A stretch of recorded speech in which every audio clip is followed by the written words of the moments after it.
Hello, everyone, and welcome to the Osight podcast. Today we have David, the VP, co-founder of Osight, and Justine, world-renowned shooter. Happy to have her. Awesome. We're really privileged to have you on our Yes. pro shooting team, Justine. Yeah. And could you tell us a little bit, for those who are not too familiar with you, how, Yeah. a little background? Sure, absolutely. So I've been shooting now for 13 years. I'm 21, so it's been a lot of my life, obviously. Professionally, I've been shooting for about 8 years. So I started shooting when I was 9, and yeah, it's just been such a wild ride from just my parents wanting me to learn firearm safety to now this is my full-time gig. Yeah. That's amazing. And last year, you took the show. Yeah. 2025. 2025 was a really great year altogether. It was a lot of hard work and a lot that went into it, but both personally and professionally 25 is going to be a hard year to beat for sure. You're just out here bullying people. Yeah. Yeah, kind of. I don't know if I've expressed it, but I really appreciate you being on the team because Yeah, it's awesome. you're going to help Osight take us to another level. Yeah, thank you for having me. This is so great, and I'm so excited to be working with a brand who's wanting to continually improve and innovate. So it's great. Yeah, we just want to bring on some talent of some actual real shooters that know the product, they know the game. Yeah. They know what is really needed out of a performance product. So Yeah. that's awesome. And it's like, what better way to have you on? So, Perfect. yeah. So which one of our dots are you shooting with currently? Yeah, so it depends on actually the division that I'm competing in. Currently, for my PCC and my open gun, I have the Osight X. Love the big window, the charging effect, everything like that. And then my limited optics gun has the Osight XR, and then my concealed carry gun has the Osight C. So I've got a little bit of variety in there. Yeah, that's awesome. Yeah. So Justine, take us back to last year around July in Czech Republic World Shoot, right? Mm-hmm. And there were some firsts, right? Yeah. Tell us a little bit about that. Yeah, for sure. So for the World Shoot in Czech Republic was in early May. What was crazy was I actually started qualifying for the match back in 2020. So it was a long time coming. It kind of got pushed back a little because of COVID, but I started qualifying for that when I was 16. Wow. So it was a goal of mine for a very long time, just to qualify in general. Just to be on like even the ladies team would be really cool for me. It would have been at the time I thought it was going to be my first world shoot. But yeah, so leading up from 2020 to 2025 was a lot that went into the work. So I kind of base it like the Olympics. Like you just don't all of a sudden get to be on the Olympic team. Right, Yeah, like you everyone gotta we work your send to way the up. Olympics has to go to certain events, and they have to qualify, and they have to perform over and over and over again. And that's exactly the same way it is for us. We have to go to nationals, which are our qualifiers, and compete under the pressure of the nationals. Like even though nationals is really cool, but World Shoot is so much bigger, right? So kind of leading into that qualifying, I started when I was 16, 2020, 2021, 2022, 2023, 2024, and they took our top 3 best performance, and that kind of was added all up together, and I ended up not just qualifying for the ladies team, I actually qualified for the overall team, which was a first for the U.S. They've never had a lady qualify for an overall team for a world shoot. Yeah. So that was really exciting. I didn't really want to get my hopes up for it because I knew there was definitely people better than me. So I wanted to make sure that I was like, if I'm going to have that spot, I want to make sure I earned it. Like I didn't just get it handed to me or anything like that. And they send 4 people on the team and then they send an alternate. And I got the 4th spot. So I was the last bottom of the totem pole for the people qualifying on the team. And we found that news out in December-ish. So from December to May was my time, okay, I'm going to have to get in shape. I'm going to have to practice hard, all of those things. And that really was just the send off of all of the hard work to that. That's awesome. See, you're using those other other competitions is like cutting your teeth, preparing Mm-hmm. you for that. It seems Yeah. like it's almost like a WNBA person joining an NBA team. Yeah, It kind kind of seems like like it. everybody, we're kind of in the same, we don't use the word circuit, but we're kind of in the same circuit. So like everybody knows who's in the running. Like we can kind of figure it out. There's not like a whole board or anything like that. Like, oh, we can look here and we like people were swapping. Yeah. We just like kind of know because these people have been around long enough that we Yeah. know who's what, and no, they haven't been shooting long enough. They don't have enough points or, stuff like that. But it was definitely very interesting going into the very last PCC Nationals. It was actually my worst performance at a Nationals, which was crazy. But luckily I had 3 solid scores before that. And so I think that was actually really good in the long run for me because I knew like I just had a really not great performance. Mind you, I think I took maybe 15th overall at Nationals. So it was still pretty good, mind Yeah. you. But in my past I've taken 9th, 10th, 2nd, 3rd, 6th. I've done much better than that, obviously. So it was kind of like a kick in the butt. Where don't get too comfortable, right? So then I qualified for the men's team, and it was almost like I need to make sure that people understand that's not my normal performance, and I actually deserve to be here. And so I think that really was the proper send off to hard work. Well, maybe it was supposed to happen because that's your motivator of no, yeah. Yeah, I for sure. got to prove something. Yeah. Yeah, that definitely is how it felt for sure. Yeah, see, blessing in disguise, Yeah. So that's cool. So it was like a 5-year, all that hard work, and then like a final sprint at the end. You were just like, Yeah, so leading up to that, I started, when I kind of had the suspicion that I might have made the overall team, I really started hitting it really hard in the gym 5 times a week. And I got in shape. I lost 40-ish pounds. Got in shape because I didn't want to be the person kind of dragging the team down. Yeah. No one wants to be that 4th person. Yeah. Obviously, I always say we respect every single team member because they always bring something, but everybody wants their score to count. Yeah. Because what's a really unique thing for Worlds is what they do is they send 4 people, but they only take your top 3 scores. So that 4th person, their score still counts individually, but it doesn't get added to the team. So nobody wants to be that 4th person. And I, being the female, I didn't want to be that 4th person because they're like, oh well, she didn't even count. And I didn't want to be the 3rd person because then that's the lowest score that's counting. So really, there was only 2 options for me: is winning the match basically, or being that 2nd person. So that was always my goal, was to have my score count, and it would be a good enough score for it to be respectable, obviously, because I was the first woman, and it was kind of like one small step for mankind was me, or that whole thing was I'm the first woman, and there was actually some people who was pretty upset that I was actually on the team, because they said, well, there's a ladies team, she should be on the ladies team. A man can't be on the ladies team. I'm like, well, that's why it's the overall team. We shouldn't discriminate based off of, oh well, you're a woman. No, I'm one of the best shooters in the country. Correct, and that yeah. should send me Yeah. to be on the overall team, right? So that was, I was I had some people to prove wrong. I had to prove myself right. It was just all little motivators, and those last 6 months were hard. It was very hard. Gym 5 times a week, range 5 times a week. I was shooting major matches in between that. And about the last month, I would drive to Wickenburg with Max 3 to 4-ish days a week, which is an hour and a half for me every day, hour and a half back. And it was 400, 500, 600 round days. And it was... That's a dedication. it was April and May, so it wasn't full Phoenix blaring heat, but it was still reaching 100 degrees. It was still getting hot. So it was a cool, unique opportunity, but a lot of hard work. Yeah, you're working out in the sauna. Athlete. Yeah, full athlete. And I think it's awesome, you doing that, because it's paving the way for females and young women behind you to hey, this is doable. I think that's really awesome on your behalf that, because, women demographic is really growing right now. Yeah. So, and I think it's just perfect timing and alignment, for you to be a positive example for others.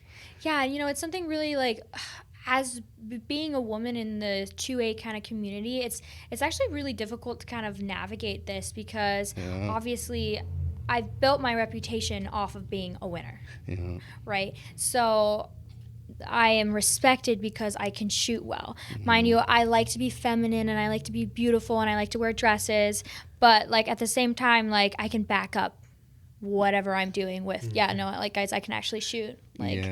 So it's a very interesting kind of mindset to be in, where it's like I can dominate on the range, but also I can be feminine and, you know, beautiful and everything like that, because there is that kind of, there's two different directions that women tend to go when they get into the sport. It's either like full competitive shooter, I want to be taken seriously, you know, blah blah blah, and then there's the women who like to dress a little bit differently, and you know, they get kind of their way into that. And so like I obviously, my parents always said growing up was, you want to be respected the way you shoot, not the way you look. Correct. Yeah. And you know, it's really great because I've had dads come up to me where they're like, I have 2 daughters and I want them to be just like you when I grow up. And it was like, it's so sweet. Sorry. It's so sweet because, like, that's exactly, like, there was very few women like that when I got into the sport. Jessie Harrison is a great example where, like, she was the first lady to become grandmaster, and that's who I wanted to be, right? And now she's my competition, but like she's a good friend of mine. That's like, awesome. And so it's really great to be in that opportunity where I can do good for the sport and still be a female.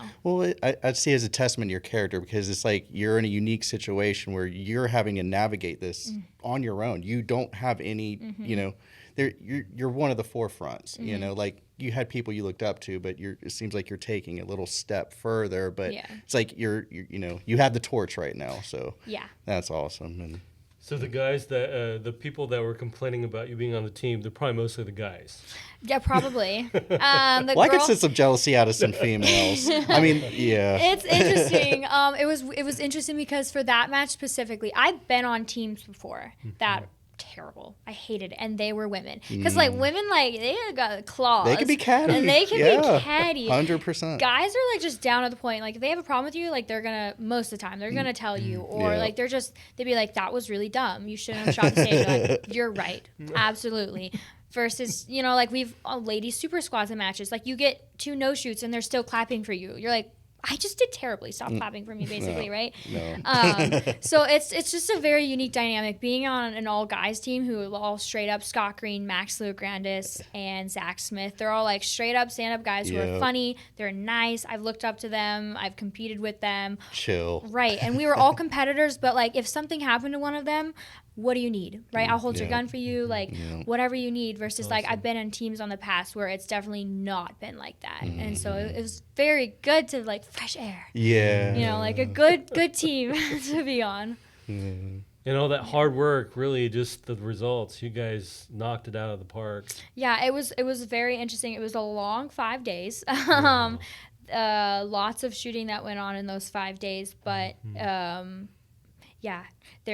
always say world shoots are more of marathons, less of sprints, because you have 5 days of shooting, 30 stages, so a lot of shooting, a lot that can go wrong. You're not going to shoot a perfect match, which is wild that, like, if I'm pushing hard enough, I'm going to make mistakes. But when I say whoever recovers more quickly and has the fewest mistakes are going to come out on top, and that's 100% exactly what it is. Because like I at the last rifle world shoot, I zeroed 2 stages. I was like so embarrassed, right? So going into PCC world shoot, I had to come in with the mindset of, oh, I'm going to be nervous, right? And that's okay. And I'm going to make mistakes, and that's okay. It's just going to be how quickly do I recover from them. And I remember walking up to the very first stage of the match, 0 nerves. I can't even explain it to you. I walked up and I was just so, like, not cocky confident, but like I was like, I put in the work, and there's nothing that's going to make me shoot better than I have at home, right? I was just so much. And then as soon as I got done with the first stage, I was shaking so bad. And then I was nervous. And then I was nervous. But walking into that first stage was crazy. And then leading up to the point, starting to track scores, like, hey, like, I'm actually doing pretty good here. And then my team was we were kind of like, on the first day, I think I was second, and then the second and third day, I dropped third and fourth on my team, and I was like, oh no, we've got to pick it back up, like, you know. And then going into the last day or two, like, with my team, we were all rallying because, like, the Americans, like, we want to go in, like, we're favored to win, like, we want to go win, and that definitely was it. We all kind of fought every little thing for each other to really make that happen. So it was good. It was good. Then I'm just curious. So, like, whenever you go into a competition and, you know, your nerves are getting at you, and everything is revolved around time. Do you watch your time after every single stage, or do you just go and run your best and then look at the end and then look at your score after? Because I could see pros and cons to both. Yeah, like it definitely depends on what I'm doing and who I'm competing against. It's really unique because obviously I was shooting with the men's team, but I was also competing with the females who were on a completely different schedule. They put all of the ladies on teams on a completely different schedule than we were. So our first few days, honestly, I was just trying to compete against the guys, and like if I'm hanging in with them, then I'm good, right? But realistically, what my mistake probably was is I would ask Max, what was your time? And he would gap me by like 2 seconds. Of course. Oh my gosh, I'm doing so bad, but my hits were good, right? But realistically, Max is just so much better than all of us. Yeah, But he's a I was monster. actually doing kind of good. It depends. Like I've definitely fallen in the trap of not looking at scores and then I'm like, oh man, I should have been pushing harder. Which then people catch me like, oh, shouldn't you always be pushing? And I was like, it depends. Because like sometimes when you push too hard, your wheels fall off your wagon, right? Yeah, that's true. So it depends, like honestly. I was just curious because it just popped in my mind. I was like, Yeah, yeah. Yeah, it seems like you were really in the zone, you know?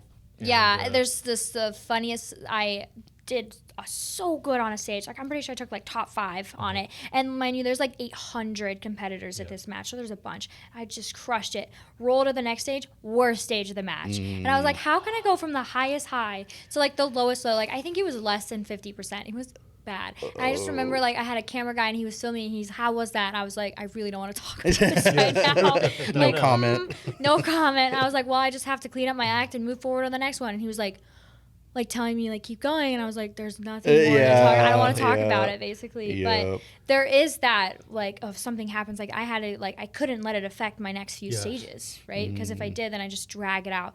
So we have this rule: you get 5 minutes. You kick a tree. You like be angry and then turn around, like you take off that jacket and you're moving on to the next one. And that's really like the only way to move forward with it, because if you crumple it up and you keep it inside, it's just gonna like stress you out like everything. And it was so funny, like now that I look back, I was definitely like super like stressed out about everything because Carson, at the time, he was my boyfriend, and he's my fiance now. Yeah. But at the time, he was my boyfriend, and he was like, hey, do you want to like go do this? I'm like, no. I have to go to sleep at 8. And he was like, no, but like it's okay. And I'm like, no. And he's like, well, we're gonna go out drinking. I'm like, I can't drink. I'm working. Like I was so like into it. And I was like, I should have been a little more loose. But I was like, I've been leading up to this moment for 5 years. Like I need to stay focused. So Ashton, I know Ashton comes about it. He's always wanting to have fun, and he's always in a real relaxed state. Do you ever go out there, like when you go out, do you have a mindset of like more relaxed, or are you going out there with more like an aggressive, like I'm about to attack this? It depends on the match. If you would have asked me like 3-ish, 4 years ago, I had the mindset of like winning is my worth, which I kind of grew up like that, to be honest with you, where it's like if you won, you were a winner and you got treated like a winner, and if you lost, you got treated like a loser. So I really had that mindset of like I need to win in order to feel good about myself. But after meeting Carson and like winning isn't actually your worth, like it's not going to be the end of the world. It's like Ricky Bobby. Yeah, exactly. And that's what I always used to say. I'm like, if you ain't first, you're last. That's it. And that's what, and I always had the mindset of like I hate losing more than I love winning. Like when I won, I'm like check, and when I lost, I'm like I'm so angry. So I definitely like kind of get that mindset. Now I'm a little bit more loose and more relaxed. But then again, you step onto that world stage and you're there to represent America. Yeah. You're there to represent your sponsors. You're there to represent all the work you put into. So I think it depends. I don't think Ashton has quite competed at Worlds yet. Yeah. It's definitely a different feeling. So like with I could see that. So Worlds having a different mindset. So would you go out there, would you consider yourself more of a hero or a villain? I'd like Worlds. Worlds. I think a few years ago, I would have been the underdog. Now everyone's going there, and I feel like everyone's there to beat me. Hey. Which that's a good sign, though. My dad always used to tell me, like, it's easy to get the top, but it's harder to stay there. It's true. It's so true. Like, I feel like I'm just trying to like try to win to say yes, I'm still on top type thing, because like I am in that position now where everybody's trying to Yep. get to me, and then You're top of the mountain. there's been people who's like, I just came here to beat you. I'm like, congrats. Thanks. Someone came up to me and I was literally 13 at the time, and they were like, I just came here to beat you, and I'm like, you're a full grown man. I'm 100 pounds, 5'2". Yeah. You know, like, I don't know, but it's That's a comes little with the inspirational, territory. though. It is. But yeah, But it feels good to be on top. it does feel good It to be does. on top. Except you got a target in the back. It does have a Ride target the in wave. the back. Just ride the wave. Yeah. Yeah. Are there any like mind games that competitors will do, like say something to throw you off, that kind of Yeah. stuff? In sports, it's pretty common. Oh yeah. Oh for sure. I would definitely say it depends. I know there's some competitors out there that absolutely. Like, I've straight up asked a competitor before. Mind you, I'm on the same team as this competitor. We are at World Shoot. And I literally asked them, I'm like, hey, like, what did you run your scope at on this? And they go, oh, I don't know. I just kind of looked at it on the target. And I'm like, you ran the stage. You literally looked at okay. Mind games. Whatever. Yeah, like, we're on the same team. Yeah. Whatever. But I think it's a different mindset between, like, I'm here to compete for myself and I want to win versus, like, I want the team to do well. Yeah. Right? Like, there's definitely some people out there who would rather succeed on their own and let the team fall. And then there's some people out there that, like myself, where it's like, I want the team to do the best they can. Obviously, like, I want to do well. But if my team is failing and it's, like, because of me, I would feel so bad. Yeah. Like, we're there, like, it's so different. Well, but, like, I mean, because it's not just your team too; it's the nation. You know, you're representing USA, so yeah. You want USA to win. We want USA to win. Like, Yeah. we all look at that in the Olympics where we're like, oh, USA, oh, That's we got awesome. 10 golds, right? That's Like, awesome. it's the same kind of mindset. We want as many goals as we can, and if we can be part of that, then that's great. I love the picture, the celebration picture where their team members are Oh, holding my yeah, gosh. yeah, that was that's crazy. It was so sweet because we were literally, like, lining up to go on stage, and Scott Green was like, do you want to be carried? And I was like, up there? And he's like, well, no, like, up there. Do you want us to, like, lift you up? And I'm like, Scott, I'm in a dress. And he's like, well, just hold it. And I was like, okay, let's practice it. We got to dry fire it, basically, right? And so, like, Max is behind with the flag, and Scott and Zach are very tall people. So, whoop, there I go. And I'm like, we can make this work. And they're like, okay. So we go up there. You gotta celebrate. Yeah, we go up there. You there. can't not. Do the national anthem. All of us are, like, very happy or whatever. And at the end, they swooped me up. And it's the funniest photo because Max is a smaller than Zach and Scott. So he's, like, peeking behind, trying to, like, see above it. But it was so great. Like, all of us like, those guys are so awesome. I could just see a spike of emotions though, because like there's so much emotion in a short amount of time. Yeah. Of like, you know, I could see you. There's some highs and lows. Like you're just, you know, and then you just want to scream because you're so happy. And It's like all of it. Honestly, I'm a girl, so, like, I'm emotional in general. yeah. I'm less emotional It's in your than most DNA. people. But yeah, so it was the very last stage, and I was feeling fine. I was like, I just got to get through this last stage, like, you know. And it was one of the harder stages of the match. It was like 60-yard targets. Yeah, it was far. And I remember getting done, and the RO was telling me to unload and show clear, and I'm literally unloading and show clear, and I literally feel, like, so heavy. Like, I feel like almost like I've never been drugged, but if, like, you've been drugged and you're just like like that, like, that's how I felt. And so I unload my gun and I turn around, and Carson's right there, and he's like, are you okay? Like, something was clearly wrong.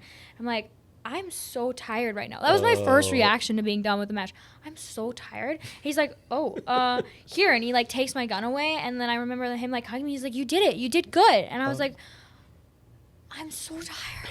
And I kept saying that. you just ran a marathon. Yeah, it was so wild. I think I was, like, hiding my emotions so much through that entire match. And it was like, finally, like, the crash happened. I've been Yeah. leading up to this since 2020. I was prepping this since December, and all of a sudden there's nothing else I can do because scores weren't uploading yet. And what Carrie, his mom, had told me before, she was looking at scores, and at that point my competitor was actually ahead of me before my last stage, like, a little bit, and she still had another stage, and it was, like, really close. It's like Ooh, it was so close. And so, like, just I remember, like, hugging him and being like, oh my gosh, like I did literally everything I could at this point.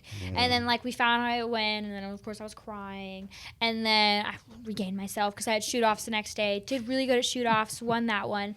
But then for the podium ceremony, I hate crying in front of people. It's so embarrassing. I think it's so embarrassing. There's a time and a place for it, let's say. And I remember I got my medal, and then I got the presidential medal, and then they're like, okay, we're gonna list like the national anthem for the United States of America.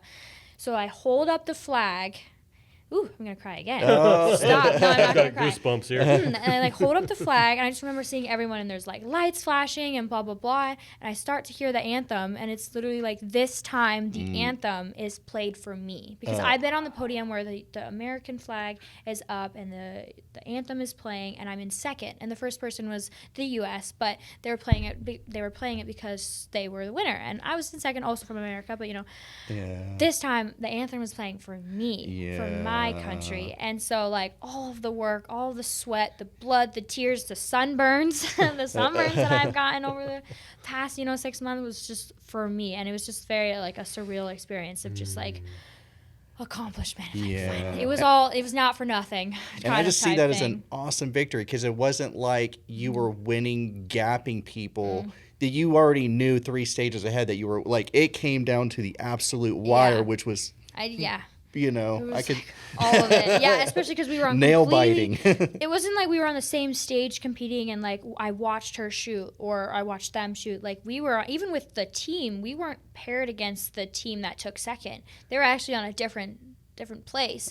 So both for the overall and for my individual, we literally didn't know, so it was just when we were supposed to the whole plan was Carrie wanted Carson to tell me and blah, blah, blah. And then someone came up to me and was like, by the way, congrats, you won. And I was like, oh, let me just reel that back in. Did you do anything that night to celebrate? Or you just sleep? This is how much of a person I am. I had shoot offs the next day. Oh. So in my brain, I was like, I'm still working. The last shot is not fired yet. That's true. So I still had shoot offs the next day, but I did celebrate after awards because I won the shoot offs. I got a bottle of champagne, and I did the whole shake it up, as you should, spray it out. So I had that moment, which was really cool. But yeah. So after that, only a couple months later, you were in South Africa. Yeah. In September? In September, yeah. So what was really interesting about 2025 was they had 2 world shoots in 1 year for completely separate divisions and platforms, really. So PCC was a pistol caliber carbine, and then I went to South Africa for a handgun. So I had just been on a PCC for 6 months, and all of a sudden in 4 months I had to turn around and shoot a handgun, which most people were like, oh yeah, well, 4 months. Mind you, the people I was going to compete against South Africa, they've been on a handgun for 2 years, a year, they've been prepping. That's their main thing. That's something really unique about myself, is where I kind of hop back and forth between multiple divisions. So I got back from South Africa, and that same weekend, so I got back on a Monday, I was in Idaho competing with a handgun, trying to get back on it. And then 2 weeks later was nationals. I had to hurry and get back on the handgun for nationals. So realistically, I had no break. A lot of people were like, I can't wait to go back. And I was like, nope, job ain't must done. Be nice. Must be nice. I have to go back for handgun. And for that one was pretty unique because the team I had, we weren't the original team that had qualified. So 2 of us were, and the other 2 were last-minute replacement slots because 2 of the other ladies couldn't make it. So this team was kind of thrown together last minute, and we had there was voices online saying that, oh, well, guess they're not going to win now, or I really would have wished we could have seen the original team go and win gold. There's just a lot of doubts online because we had 2 replacement spots, and so that was my whole point, and I was kind of appointed captain of that team because I had attended a world shoot before, and I was the favorite to win. And so I got the girls, and we were like, guys, we're going to crush this. Like, we need to go in and really all in. So it was 4 months of prep time for myself and 4 months for the girls that just found out they were going. So it was like all just scrambling last minute. And I really took the first month or two to really like focus on fundamentals, which might sound really crazy, but literally just trying to hit the target was where I was at, which was what's crazy. That first month getting back into handgun, I was struggling to hit a target at like 20 yards. I was like, I'm supposed to attend a world shoot in 3 months and I can't even hit a 20-yard target on par. So it was really crazy to go from that all the way to competing in South Africa on world shoot, because in 3 months I basically had to relearn how to do everything, which was crazy.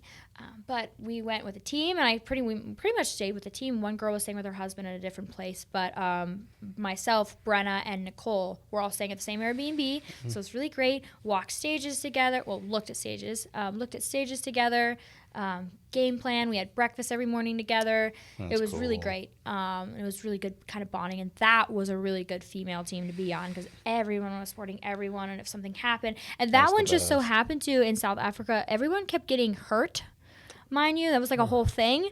Poor Kaylee got hit in the head with a ricochet. What? And she got a concussion. What? Yeah, she finished shooting that day, and she's like, I'm really not feeling that good. Oh, no. Yeah, and we were like she was feeling sick, and like, oh no, like literally from a ricochet. Wow. And then Brenna got hit in the face with a ricochet, bleeding. There's a video, it's so funny. It's her getting off of the stage and just like a champ, just like swiping it off. Oh, no. So funny.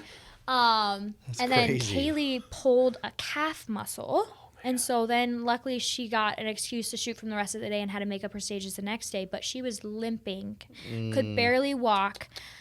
This team got hit with everything, guys. Let me tell you. It was a wild time. So on top of that, everything was just Kaylee getting a concussion, Kaylee then pulling a muscle, Brenna getting hit in the face.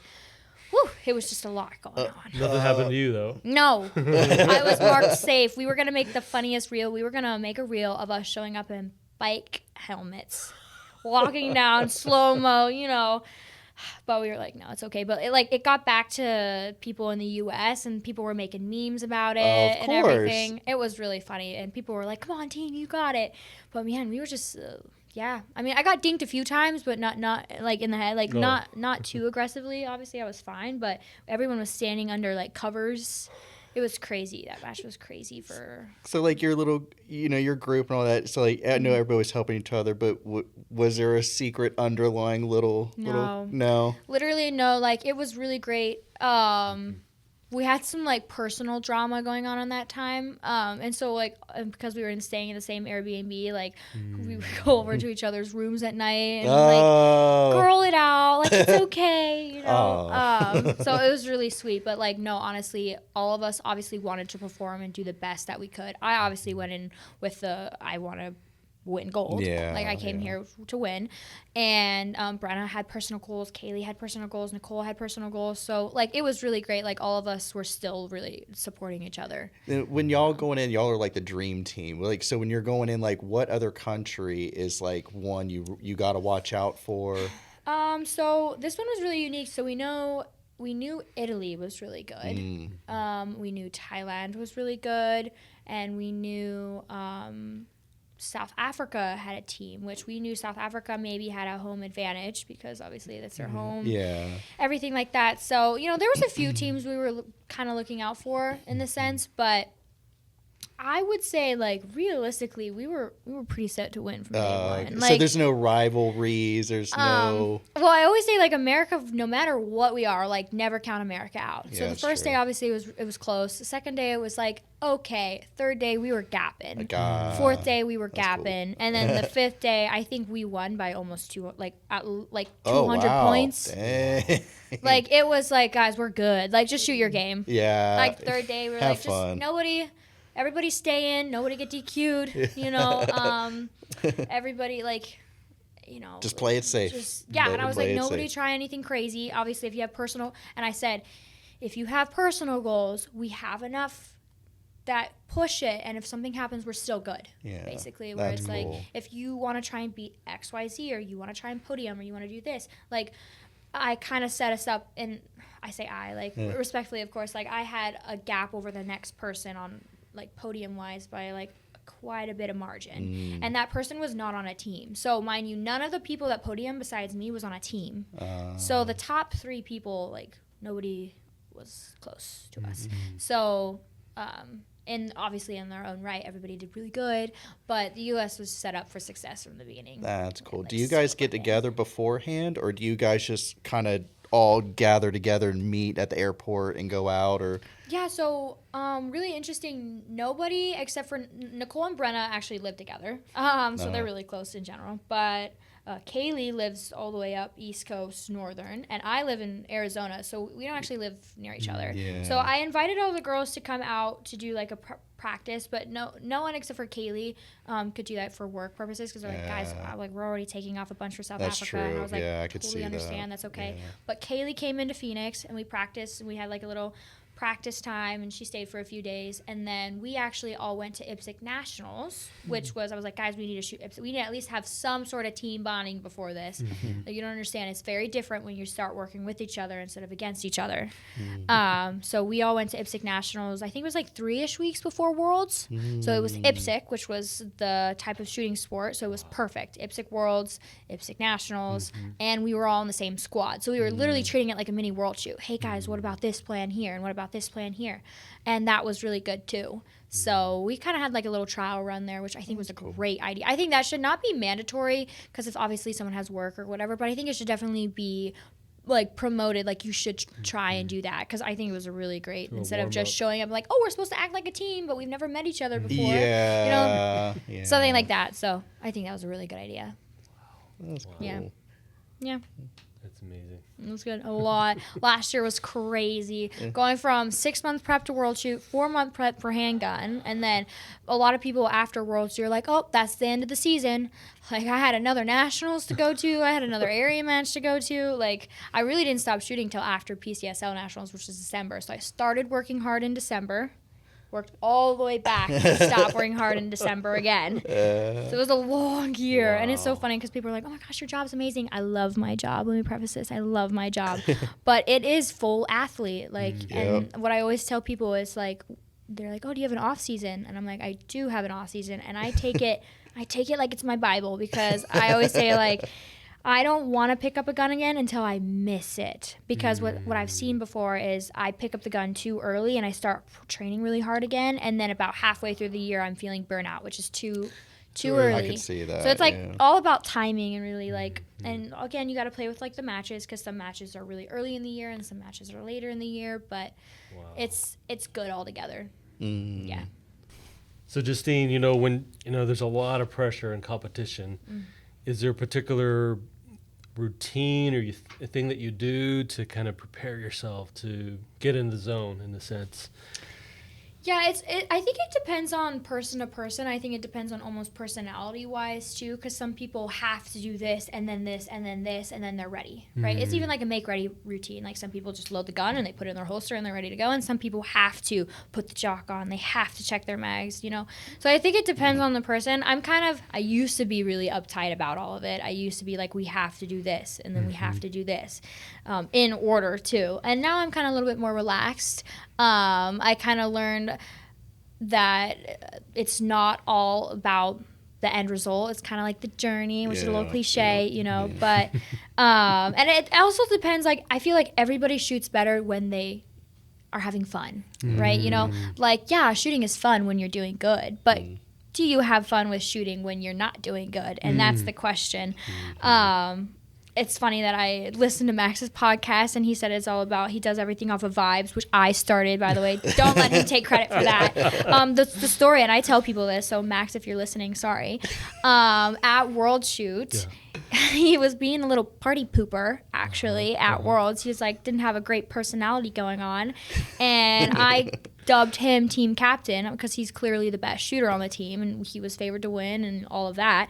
And I pulled him aside one day after like the third day, and I was like, dude, you've got some ass vibes I told him, he's like, what? And I'm like, ass vibes. You need to like clean it up. You're dragging the team down. He's like, Nice. I didn't want to be team captain. And I was like, well, you are. Yeah. So clean it up for tomorrow. Clean it up. Next day, showed up, smile on his There you face. go. Wow. Showed up early, which if you all know Max, that's a stretch. Showed up early, and I was like, these are good vibes. I There you like go. them. So now the thing is just like we just go off of vibes, and like everything in shooting is vibes. Like if we show up to the stage and the stage doesn't flow, we're like, ugh, these are bad vibes. Yeah. Or like, if we're really happy and we're shooting good, we're like, party vibes. Yeah, Good. So like yeah. it's a feeling, and like when you understand it, you're like, I understand. Yep. Like it's just a feeling, and that's the only thing I can say about it. It's just Yeah. everything Just got to goes read the off aura, vibes. you know? Yeah. Everybody's got little auras around them, And it's like that. It's really weird. Like I don't know. It's like their facial expressions. Or Well, it's good the you were way able to they're like carrying. motivate them, and because Yeah. if nobody else is going to say it to them, then Yeah. somebody's got. I think he was shocked that I said that to him. I was like, Max, I will say anything to you. I don't have a problem. You're my friend. Yeah. Like, Well, that's what a good friend does. you yeah. know? Yeah. And it was funny because I pulled Jordan aside, his girlfriend, and I was like, is he good? And she's like, yeah, I think he's just not feeling it. I'm like, he needs to feel it tomorrow. Yeah. Yeah.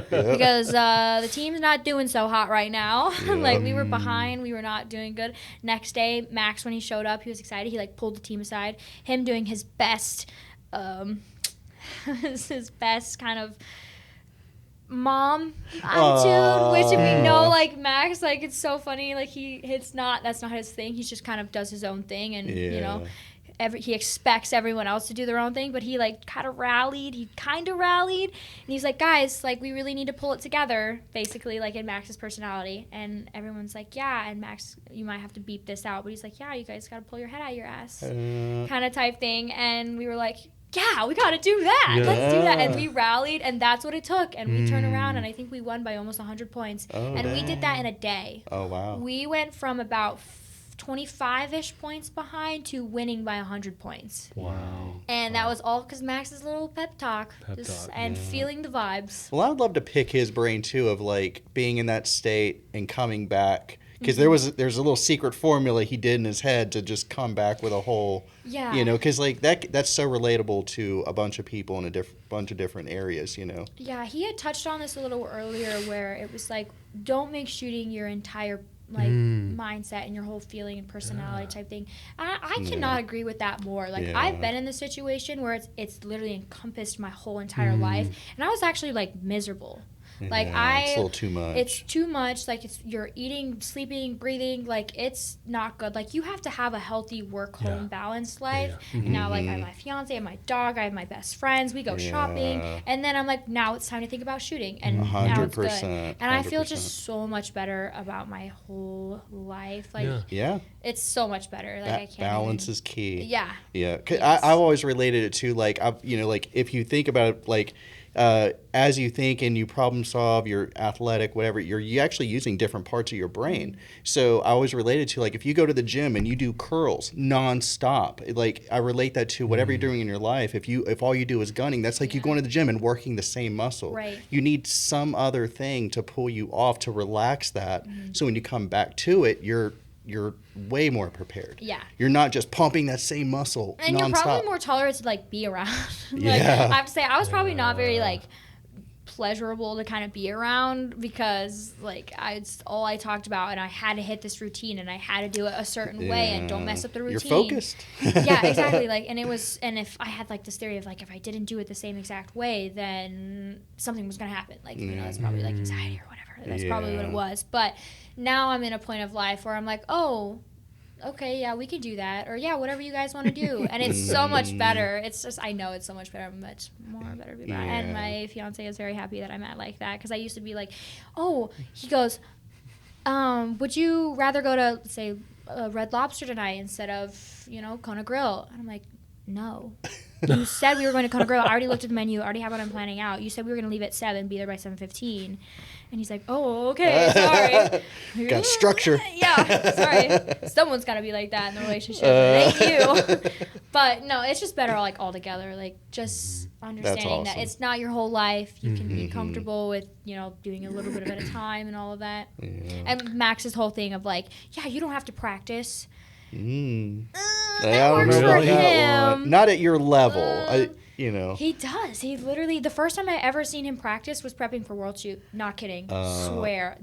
That man did Well, not he's just practice. one of those generational freak talents, Freaks. you know. Yeah, Like- yeah, for sure. They can do that. So that wasn't something he picked up recently. He's always been kind of like, it's not my whole focus. It's just one of many things. Yeah, I would definitely say like there was we both went through phases where like, oh, we eat, breathe, sleep, just shooting, and then we both went through phases where it's like, yeah, I'll think about it later, or I'll do that later, you know. And I think it's a really good to have both, where it's like when I'm in it, that's all I'm thinking about.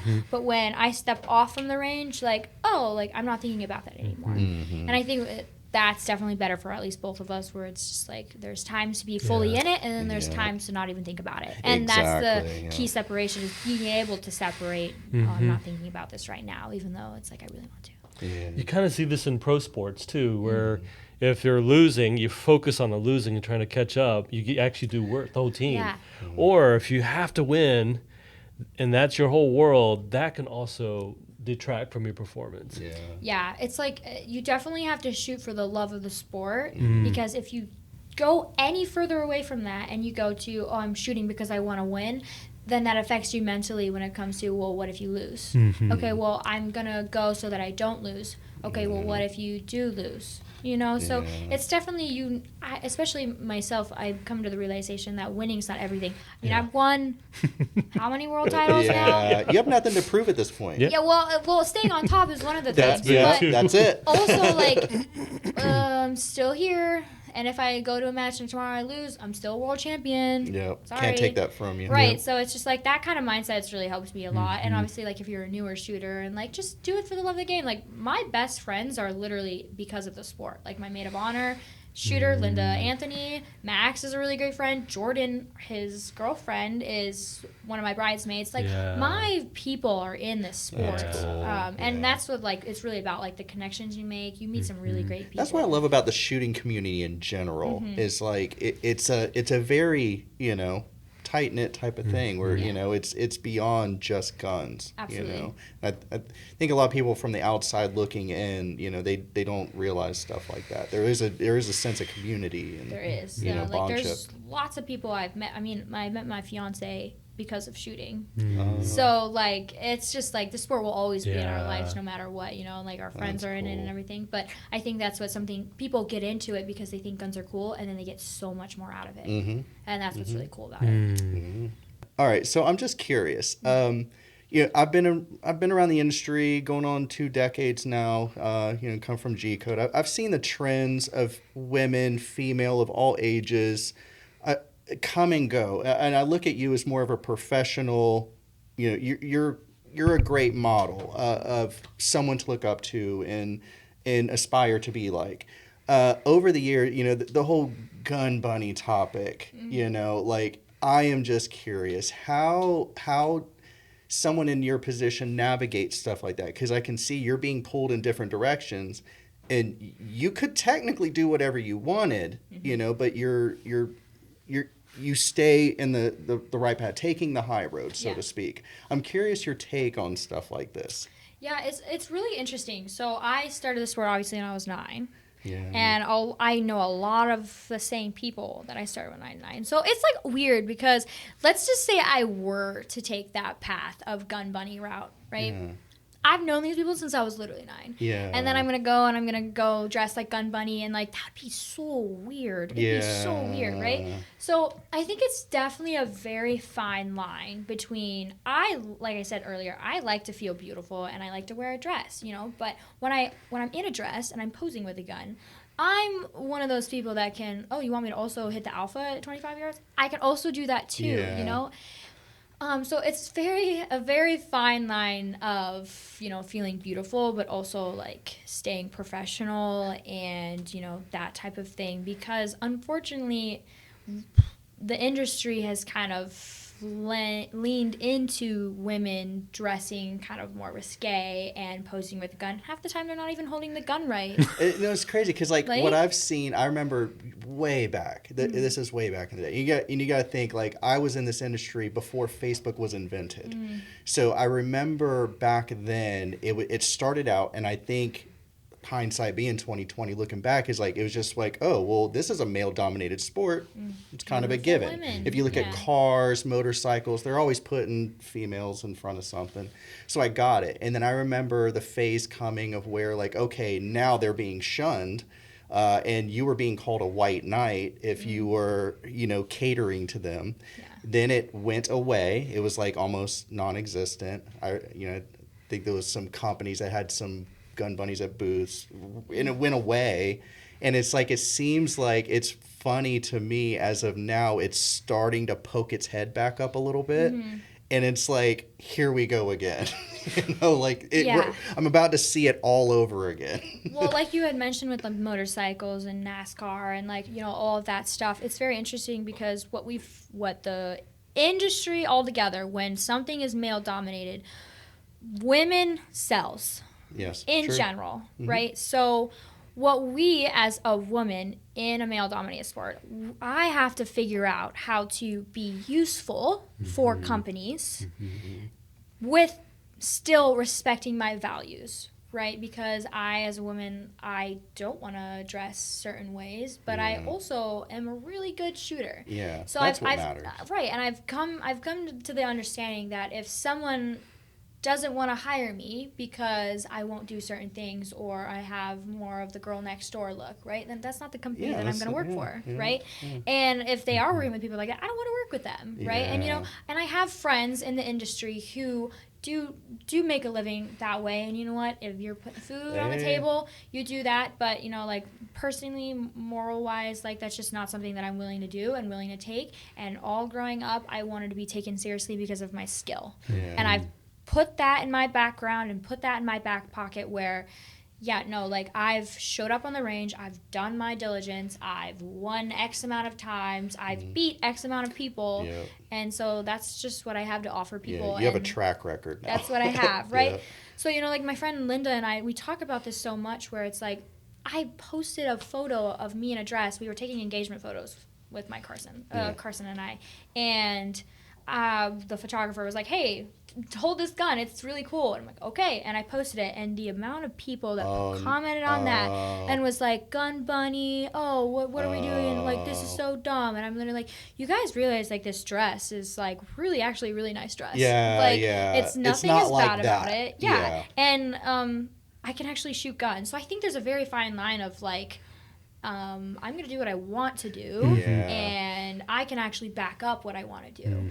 It's the people who do what they want to do and don't know how to hold the gun or don't actually know how to shoot. And, that's what gets really frustrating because they're taking spots of people who actually put in the really hard work. Like, it's very hard to, make it in the industry as a woman because of women who are doing those type of things. And it's funny to me because whatever picture video you see, what they don't see is if you zoom out, there's 10 guys staring at her, telling her how to hold it, how to touch it, how to whatever, and it's like you're just literally, and they still mess it up because they're holding it wrong or the mag's backwards or something. And just it's so interesting because being my age, I'm only 21, right? I'm turning 22 soon, but I'm still very young. And the people that if I was to do that would dress like that, they're my dad's age and older. And it's just ew, it's just so gross, Well, how do you feel? You have daughters. How do you feel? How does? Well, I feel like it's wonderful to hear your story and the journey that you've gone through, and then I'm a father. I have two daughters. One's 20, the other one's 13, and I would love for you to be their role model. Always looking out for them, trying to raise them right. But they really need role models that have they worked for it. They got is merit. And because the world trend is something else, right? For sure. But I just love that your story is coming out, and you are just at the top of the top. You're at the pinnacle, And most guys would just dream to even shoot close to how for you sure, shoot, you yeah. know. Thank you. Yeah. And you know, I hope my daughter's watching this one day. But I'm like, hey, listen to her story. You know, this Yeah. is It's this pretty is interesting great. because I did start when I was 9 when I started, right? So I got into the sport because I thought it was cool. Like, I just want to shoot guns. Like, they're cool, right? And my dad was actually very against it at first. He was like, I'm not going to put a 9mm in a 9-year-old's hands. There's like no point, right? So, and my mom was actually the one who was like, Jason, they need to learn safety. Like, no, they're really good, actually. As good as a 9-year-old can be, obviously. But yeah, and so that's how my story got started. I didn't get started because I was forced. I didn't get started because my dad or my grandpa or someone was a legend or anything like that, right? I got started because I liked shooting guns, and it was actually the opposite. My dad didn't want me to do this, right? And I was like, I want to do this. And it just took off from there, and like all of the work and the dedication, I got a lot of comments growing up. Well, if my mommy and daddy had that much money, I would do that. Actually, like we are a middle class family, you know, like my parents put a lot of money and they sacrificed a lot of time to like put me in this situation where I can excel at it. And like, yes, but I put a lot of work into this, right? And there was definitely times where I would be getting better and then I would peak. And then I'm like, oh, I got to put more work in, so I would get better, and then I would peak. And it's just that constant struggle. Even nowadays, like the growth is less noticeable, but it's there, right? So it's just like a lot of hard work, a lot of dedication. And of course, now I'm in the route where it's like I want to be taken seriously and I want to be respected because of the competitor I am, not the way that I'm looking or I'm dressing or anything like that. So if your parents weren't into guns like that, like, what was it, movies, video games? Like, something had to trigger you. Yeah, so my dad was an avid hunter. Oh, okay. So the story we always tell is my mom would hand him the diaper bag and hand him the kid, and she said, go hunting. And he would go, and he would have a diaper bag, and he had a lot of less successful hunts because someone was opening a wrapper of something, or, Dad, I have to pee, or, you know, or something like that. But that's how we started in just guns in general. And then we would always watch, like, Three Gun Nation or Shooting USA or stuff like that on TV when we were younger. And I remember, this is the funniest thing, I remember my dad specifically, it was the first open gun that he saw on TV. So it was a compensator with a big mag well and a big dot, like when the dots are huge, right? And he was like, that's so stupid. Why would someone put an optic on a pistol, right? Literally, no, that's like, from the minute I saw one in real life, I said, Dad, I want an open gun. And he's like, do you know how much those are? And I was like, Dad, I want an open gun. And he was like, okay, bet. He did this without my mom's knowledge. He said, if you make Grandmaster, I will buy you an open gun. Mind you, his odds were like really good at the time because there was only one female at the time, Jessie Harrison, who made Grandmaster. So his odds were like one in like how many women compete, right? Yeah. Little did he know, like 3 years later, I made Masterclass. That's awesome. And he was like, oh no. So he went to Mom and he was like, Jamie, so I made this a deal. happened. And she's like, Jason, why would you do that? And he's like, well, listen, like I have really good odds. Like I was want playing to know the what's lottery gonna happen. here. Yeah. And then she was like, well, you don't have to do it. And Dad's like, no, I have to do it. Like I promised her. So he called Eddie Garcia up and was like, hey, like this is happening. And Eddie's like, okay, like we can do this. Made Grandmaster, got my open gun and sent it. Like, and then loved open. And it was just really like off from there. So like this was like way back. But like, yeah, that's how we started. That's and awesome. We just started because my mom wanted us to we knew rifles and shotguns, but she was like, the girls need to have a knowledge of handguns because we have handguns in the house. And so they need to understand how to use it, how to be safe with it and everything like that. Went to a ladies' night clinic, met my coach, Glenn Wong. He was teaching there. He was my coach now up until about 2 years ago. And he told my parents, like, hey, I'd love to just train your girls, no charge. I think they have really good potential. And that's Glenn. He just did it all for free. And that's awesome. Great human. But yeah. I think that's awesome your mom did that and she had that mindset for you. Because I can see, like, well, especially now where you're at now, like, you are in a position to pass that torch to other women and younger females that's coming up behind you. Yeah. It's still kind of fulfilling your mom's that I think that's so It awesome. is. Yeah, That's I got so chills. awesome. Yeah, it's really great because like I do have a platform online now where I do advocate for concealed carrying, and especially for women Good. because men and women conceal carry differently. We have different bodies. We have different, 100%. unique things that make us unique, right? But I do have that platform now where I feel like I make women more confident and comfortable because a lot of the times women feel kind of shy when guys are teaching them. But like Yeah. you don't have to be like they're just trying to help me unless they're trying to like school you, and like that happens a lot. Yeah. I got trained. Yeah. I still nowadays people come up to me and they're like, "Oh, like what? You should do this instead." And I'm really like, "Sir, do you know? Not to say, do you know who I am?" Just say Yeah. it. Just say it. Pretty Google much. it. Google me. Yeah, it's just food. And that was the thing. My friends would start to come in at school and like, "Hey, we saw you online." I'm like, "So Hey. nice." Please, like, no. No autographs. Yeah, but it's just been an awesome ride that started from spending time with my family. Like we did it all as a family, and now it's like my whole career. So That's so it's awesome. really cool. Well, this is funny because my daughter's turning 20. She's been asking for a pistol. Yeah.